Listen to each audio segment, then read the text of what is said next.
Saya tadi menarik yang tadi lobet. Mas Andra sekarang belajar fisika, matematika, dan psikologi gitu ya. Yang saya pertanyakan, kenapa tertarik dengan psikologi? Begitu. Kemudian saya melihat begini, secara fisik kan masyarakat Indonesia itu sehat, bisa umum. Tapi persoalan tidak akan pernah berakhir dan selesai.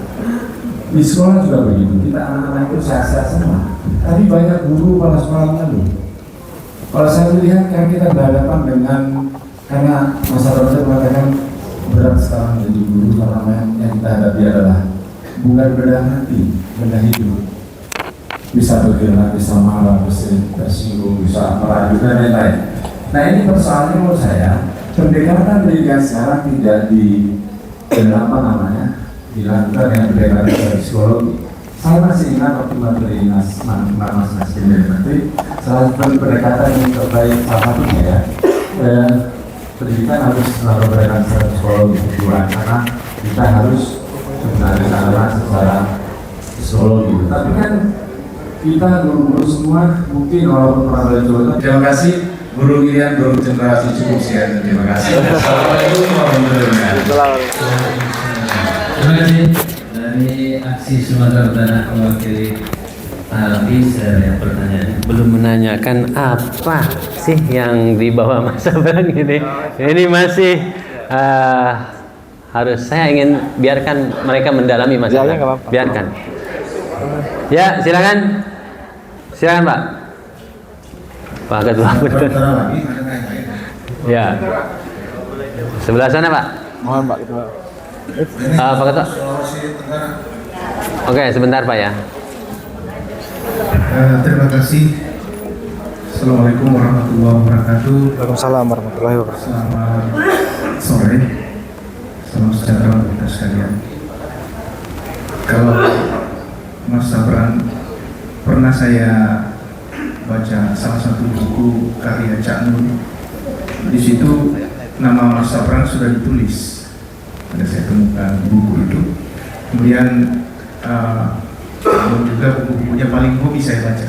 Selilit Sang Kiai, dan bukan ritmis kaki Sang Kiai dan lain sebagainya. Itu saya baca semua. Kemudian tadi ini alhamdulillah saya ketemu langsung, karena selama ini saya sering kalau mau mandi nyanyikan Bersama Cahaya. Ternyata saya berhadapan langsung dengan Penyanyinya. personil Leto. Ya. Tapi ternyata ada hal yang sangat menarik hari ini dibawa untuk teman-teman para kepala sekolah. Ya, dan ternyata luar biasa. Sepertinya saya mendengar apa yang disampaikan tadi, ada semacam gagasan atau semacam hal yang mungkin bisa menyelamatkan anak-anak kita dari bermedia sosial yang kurang positif. Jadi guru dan kepala sekolah serta anak-anak kita sekalian yang di tempat tugas kita. Nah, hal yang ingin saya tanyakan adalah bagaimana untuk memproteksi anak-anak kita dari media-media sosial yang mungkin bisa membawa anak-anak kita menjadi tadi yang diceritakan bahwa mereka lebih banyak sekarang bisa menjadi YouTuber, menjadi influencer. Akhirnya tidak ada mungkin hanya sekian persen yang bercerita menjadi expert. Ya. Terima kasih. Assalamualaikum warahmatullahi wabarakatuh. Sebelumnya kami dari Sulawesi Tenggara, Kabupaten Konawe, seperti yang disampaikan Pak Ketua tadi, pembukaan itu melintasi beberapa sungai baru tiba di tempat. Saya tadi terkejut, Mas karena saya dari dulu, dari mulai belum menikah sampai sekarang, setiap pagi saya mendengar lagu-lagu. Tadi saya WA istri saya. Coba nyanyi. Akhirnya kita ketemu juga ya. Ini di acara yang luar biasa di Bali, saya bisa ketemu dengan salah satu vokalis band yang sangat saya kagumi. Beri tepuk tangan dong untuk Leto. Cuma saya terkejut Saya pernah dengar diskusi waktu itu YouTube, Mas Nuh pernah mengatakan agak sensitif ya. Waktu itu belum menemukan Tuhan alias cuma saya satu sisi bangga. Pokoknya saya kalau dengan keluarga Mas Nuh saya sangat ini. Nanti jangan lupa kita foto Mas jadi istrinya. Cuma pertanyaan saya sekarang adalah, walaupun seni dengan pendidikan itu sebenarnya tidak bisa terpisahkan. Ya. Saya pernah ikut acara, kami menutup acara dulu di Monash University 2019. Ada kalimat yang saya sangat terngiang-ngiang waktu itu. Saya mengatakan bahwa kiblat dunia pendidikan itu bukan di kota, tapi di kiblat dunia pendidikan itu adalah di daerah pedesaan. Karena di desa nilai-nilai kejujuran, nilai-nilai hakiki dari sebuah pendidikan itu tercipta. Di desa virus dengan polusi itu lebih sedikit dibanding dengan kota. Sebenarnya ketika kita ingin melihat pendidikan itu secara hakiki, Kita selalu saling banding membandingkan yang tidak ada, yang tidak cocok dengan kita. Kita dari sekolah biasa bandingnya ke sekolah yang luar biasa. Yang saya kira selalu keliru kita. Soalnya kita membandingkan dengan sekolah yang setipe dengan kita, tapi dia bisa lebih maju dari kita. Kita kan kok dari sekolah kampung langsung ke sekolah internasional nggak mungkin, begitu. Kelewat gitu ya. Jadi ketika para public figure yang selalu menjadi influencer mengajarkan hal-hal yang sekarang kita suka, orang kita tuh aneh sekarang yang kurang mutu tapi kita suka ya. Saya juga heran, Bunda Kola cuma aneh memang itu aja kok ditonton dia makan segala macam, sekarang buat lagu nontonnya sampai jutaan. Saya jadi sangat kagum dengan Mas Nuh ketika seorang public figure sedikit kita yang mau concern dalam bidang pendidikan. Ini hal yang sangat luar biasa. Hal apa? Kejadian apa yang bisa, Mas Nuh bertolak 180 derajat dari dunia glamour yang mengangkat Mas Nuh luar biasa. Sekarang kalau dunia pendidikan pasti kurang begitu diminati ya kira. Tapi Mas Nuh mau terlibat dalam hal itu. Saya kira itu yang bisa saya sampaikan. Sekali lagi selamat Mas Nuh, tetaplah lurus dan tegak lurus di bidang pendidikan untuk mempertahankan. Inisiator dari sistem thinking juga. Dia sangat mendorong yang namanya contextual learning.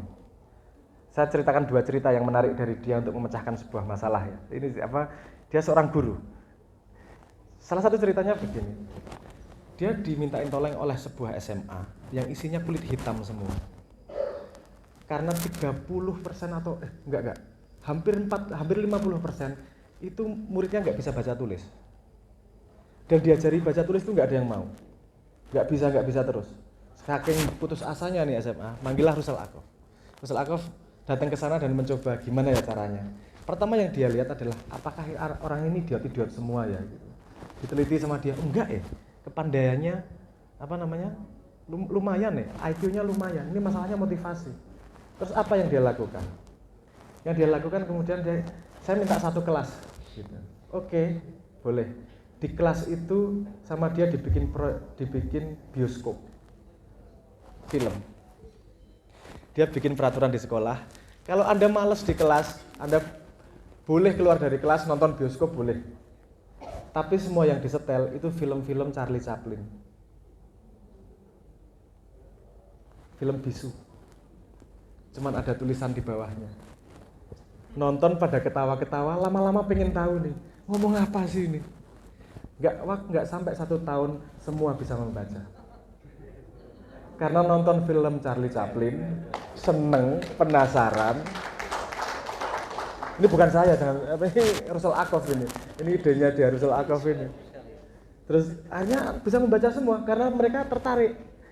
Udah lihat lucunya Charlie Chaplin, ini ada tulisan di bawah ngomong apa sih ini sebenarnya. Lama-lama belajar, lama-lama bisa. Oke, yang kedua, dia membuat percobaan. Dia punya konsep yang namanya contextual learning. Artinya si anak akan mencari ilmu sendiri kalau dia sudah tertarik pada sesuatu. Dia mengajak anak kelas 2 SD untuk ngajarin komputer matematika. Nih ada komputer, ajarin matematika ya. Ini bukunya, disediakan semua bukunya sama dia untuk ngajarin si komputer. Si anak belum belajar matematika, masih rendah matematikanya, tapi dia seneng konsep ngajarin komputer. Project nih seru nih gitu. Sumber daya untuk belajar disediakan, arm reach, artinya deket nyarinya. Si anak nggak perlu nyari kemana-mana, deket, bukunya ada. Dikasih waktu 6 bulan, kemudian dicek komputernya seberapa sih pinternya matematika. Ternyata dalam waktu 6 bulan si anak ini belajar matematika seperti sekolah 2 tahun. Artinya dia dalam 1 semester dia seperti belajar 4 semester. Dan dia belajar sendiri tanpa gurunya terlibat, cuma dikasih sumbernya aja. Tapi kenapa? Karena anaknya tertarik, dia punya konteks, dia punya kepentingan, dia punya objektif, dia punya tujuan, makanya tertarik.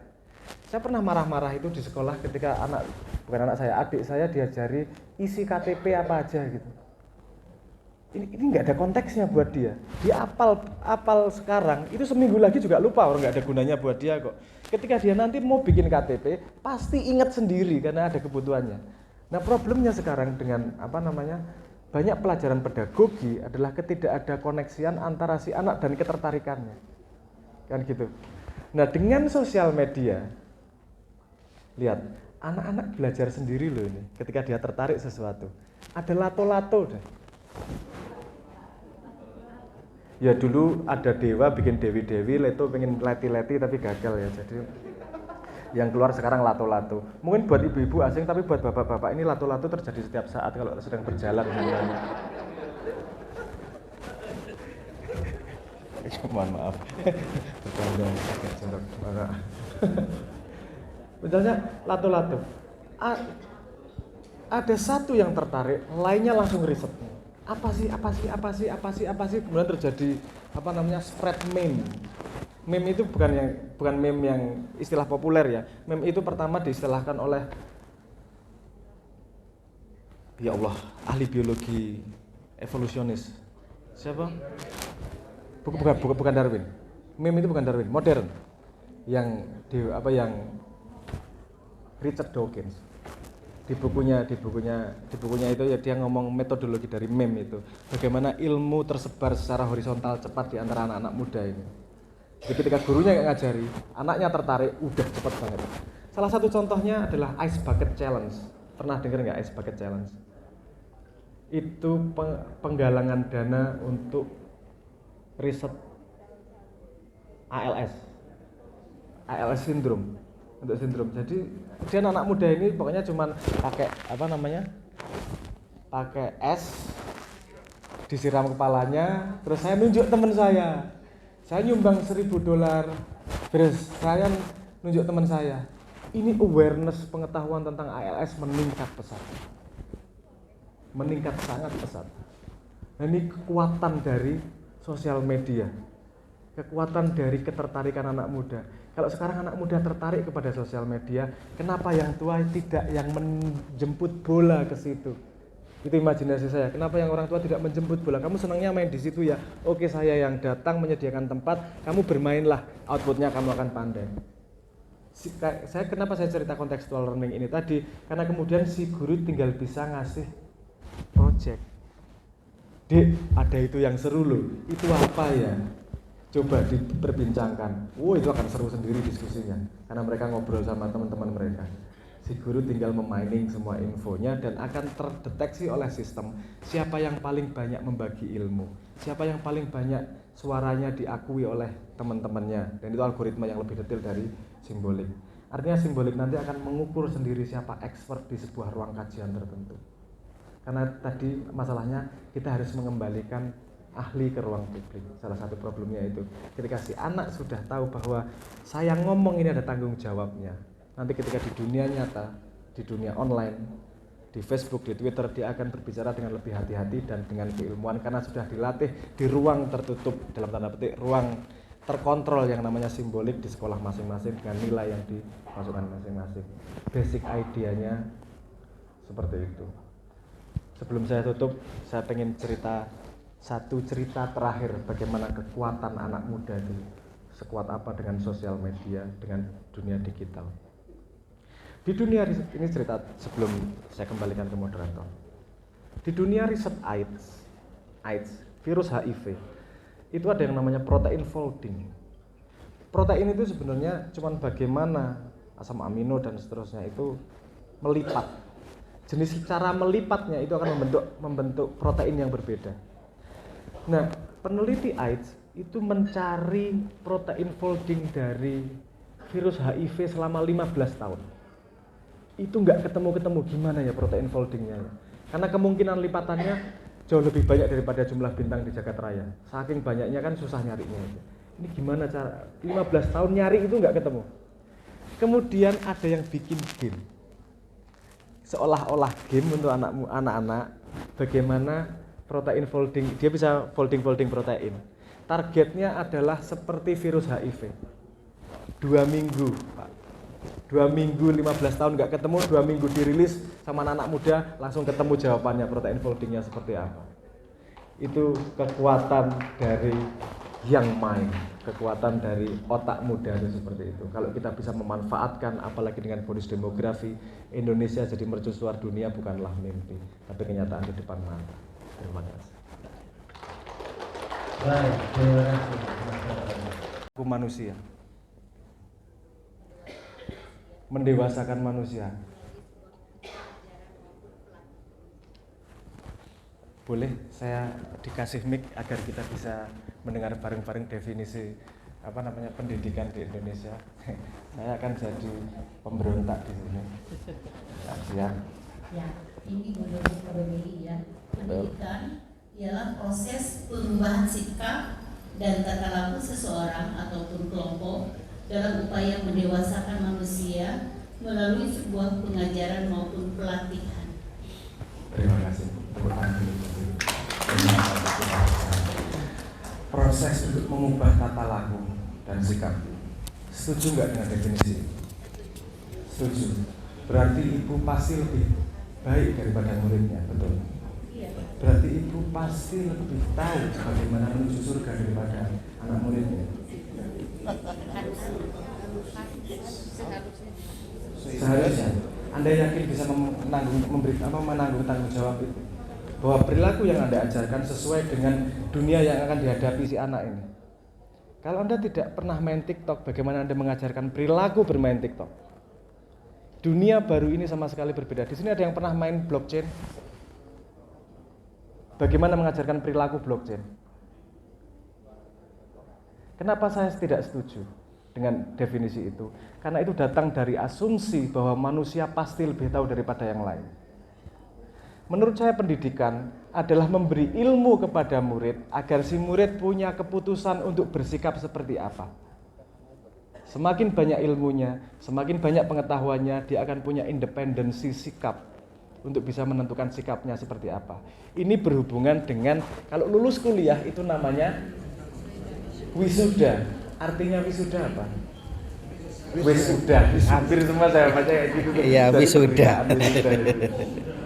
Wisuda datang dari bahasa Sanskerta yang tadinya katakannya visuddhi. Visuddha adalah orangnya, prosesnya adalah visuddhi.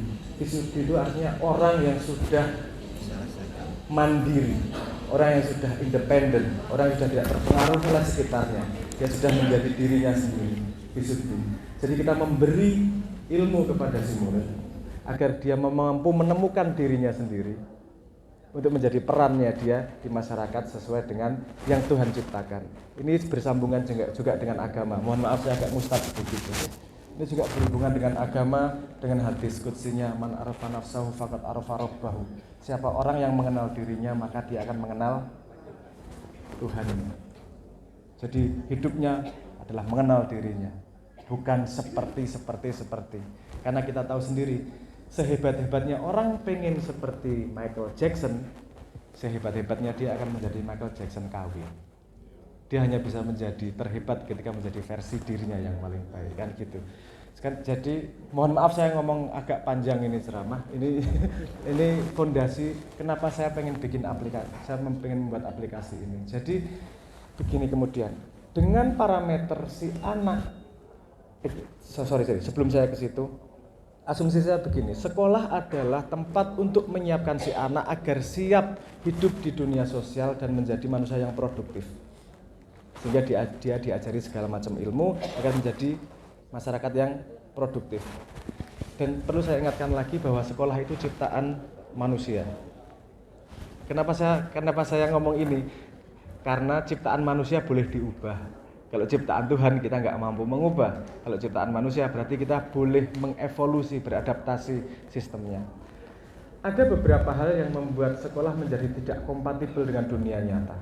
Ini yang harus kita ubah. Banyak hal, misalnya salah satu contohnya gini. Kalau di dunia pekerjaan, penting nggak yang namanya kerjasama? Kalau di kelas boleh nggak kerjasama? Kalau ujian kerjasama boleh?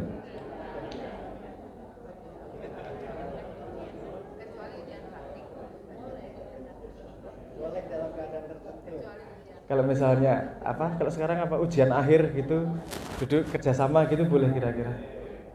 Artinya kan kerjasama tidak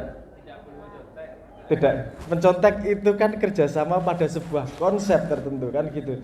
Tapi spiritnya kan sebenarnya kerjasama. Kalau spiritnya adalah kemalasan, saya setuju dilarang.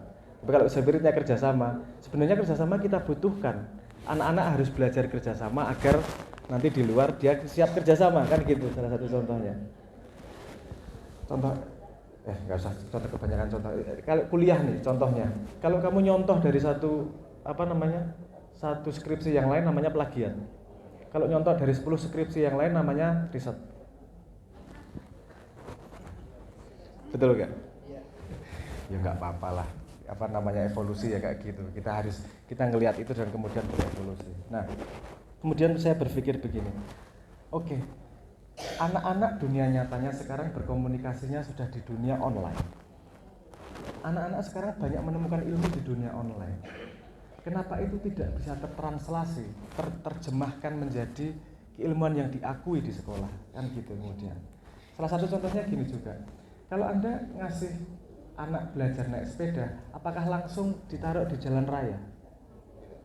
Berbahaya, betul nggak? Taruh di lapangan dulu atau di komplek dulu. Kalau anak-anak memang mainan di sosial media, kenapa kita nggak punya sosial media yang aman di sekolahan dulu nih? Satu sekolahan dulu aja. Sosial medianya kita ngobrol tentang keilmuan, kita ngobrol tentang apapun, itu penting di situ.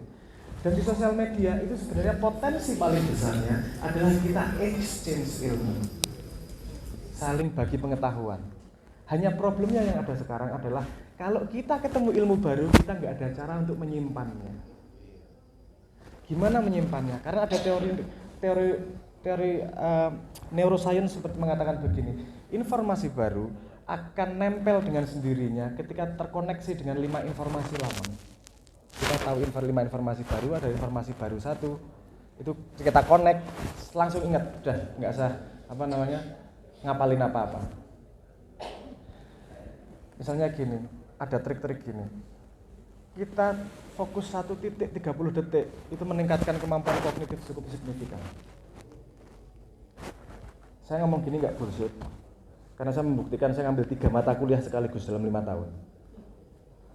Matematika, fisika, dan psikologi itu nggak ada yang mudah itu. Dan saya bukan orang yang pandai, IQ-nya tinggi banget, nggak juga. Ini cuma urusan kemampuan mencatat, kemampuan untuk berbicara dengan otakmu sendiri. Di sini ibu-ibu atau anak-anak, kalau pengalaman saya dulu, saya dari SD sampai SMA itu disuruh mencatat terus. Tapi tidak pernah ada sekalipun pelajaran mencatat. Betul nggak? Karena kita merasa mencatat itu adalah arsip dari ilmu, which is sangat-sangat salah sama sekali. Mencatat bukanlah proses mengarsipkan ilmu. Karena sehebat-hebatnya kamu mengarsipkan ilmu kalah sama satu flash disk. Flash disk isinya setengah 500 giga udah selesai, otakmu nggak cukup. Kalau ini ada quote-nya Einstein yang mengatakan begini, kalau sesuatu bisa ditulis ngapain diingat-ingat? Artinya pencatat itu bukanlah tempat mengarsip ilmu. Mencatat adalah proses berpikir. Jadi kalau kita pada proses mencatat yang benar, kita akan bisa ngobrol dengan otak kita sendiri. Ibu dari, kita pengen semua anak murid intelek. Ibu dari intelektual itu yang namanya perhatian. Ibu dari perhatian itu yang namanya curiosity, keingintahuan. Anda coba lihat, kalau anak Anda sedang kurios pengen tahu sesuatu, nggak usah ada yang nyuruh lah, dia akan nyari sendiri. Ibu di sini ada yang tahu Pokemon? Pokemon tahu ya? Ada berapa Pokemon? Oke, anak-anak pasti tahu. Pokemon ada 150. Periodic table ada berapa? Periodic table. Heboh negara Argentina karena serangan Roma itu loh. Helium litogram nggak? Ya, itu anak-anak itu apal Pokemon 150, tapi nggak pernah bisa ngapalin yang namanya periodic table. Kenapa? Karena curiosity dan attention. Nah, anak-anak sekarang attentionnya itu ada di sosial media. Dia ngobrolnya gimana, ketemu ilmu apa dan seterusnya. Setelah dia ketemu ilmunya, harus ada metode untuk mencatat ilmu tersebut. Metode itu yang disebut sebagai Zettelkasten. Metode yang dikembangkan oleh Niklas Luhmann tahun 1960. Itu dalam waktu 30 tahun dia membuat 70 buku dan 600 jurnal ilmiah di berbagai bidang. Bukan dia sangat pandai, tapi dia punya metode mencatat. Sehingga hidupnya sangat santai, sehari cuma mencatat 5 hal. 5 paragraf aja catatannya. Sangat sedikit, 5 aja. Mencatat yang, dan bahkan mencatatnya hanya yang dia tertarik. Bukan yang menurut dia penting. Yang menurut dia tertarik, seru nih tak catat, seru nih tak catat. Anak-anak sudah melakukan itu sebenarnya di statusnya, betul atau tidak? Statusnya kan dia nulis yang menurut dia menarik. Cuman itu tidak direkonstruksi menjadi pemahaman, tidak direkonstruksi menjadi ilmu. Nah, Zettelkasten memungkinkan untuk si anak berstatus bersosial media, ngobrol, membagi, tapi kemudian menariknya menjadi komprehensi dalam metode Zettelkasten tersebut. Kalau mau dicari Google sendiri, Zettelkasten, itu bahasa Jerman, Zettelkasten. Itu artinya sleep box. Saya pernah ngomong, saya sekarang sedang proses bekerja sama dengan satu university. Saya klaimnya begini, Anda butuh belajar 4 tahun kuliah, Anda bisa memakan semua ilmunya itu dalam waktu 1,5 tahun kalau Anda melakukan ini. Anda nggak akan kehilangan waktu bermain, nggak akan kehilangan waktu main game, sosial media. Anda melakukan ini setiap hari 1 jam saja, komprehensi keilmuanmu akan meningkat cepat. Nah, itu yang menurut saya perlu kita lakukan untuk menghadapi keadaan yang berbeda ini. Karena kita tidak bisa memaksa si anak untuk belajar kapan, tapi si anak selalu menemukan hal-hal yang menyenangkan setiap hari. Nah, itu sayang kalau hal yang baru, ini istilahnya stumble upon learning. Learning by stumble upon, artinya belajar dengan ketemu nggak sengaja. Lihat timeline, bagus sih. Lihat timeline, bagus sih, kan gitu. Cuman problemnya adalah itu nggak diambil dan ditaruh menjadi extension dari brain tersebut. Kalau kita simbolik menyediakan metodologi untuk bisa menyimpan ilmu piece bit itu, kecil-kecil itu untuk disimpan menjadi komprehensi ilmu di second brain-nya si murid. Keuntungannya untuk guru, seperti percobaannya Russell Ackoff. Ini kalau kita mengimplementasi ini ya, keuntungannya untuk guru gini. Karena si anak sudah berinvestasi misalnya 3 jam untuk belajar mencatat dan dia melakukan, artinya otaknya bisa kita monitor nih. Brain-nya bisa kita monitor. Kamu tertariknya di apa sih? Perkembangannya gimana sih? Network-nya seberapa sih? Sambungannya dan seterusnya. Itu langsung bisa dimonitor oleh guru dan langsung bisa kelihatan arah ketertarikannya kemana. Nomor 1. Nomor 2. Anda pernah dengar salah satu tokoh pendidikan tahun 19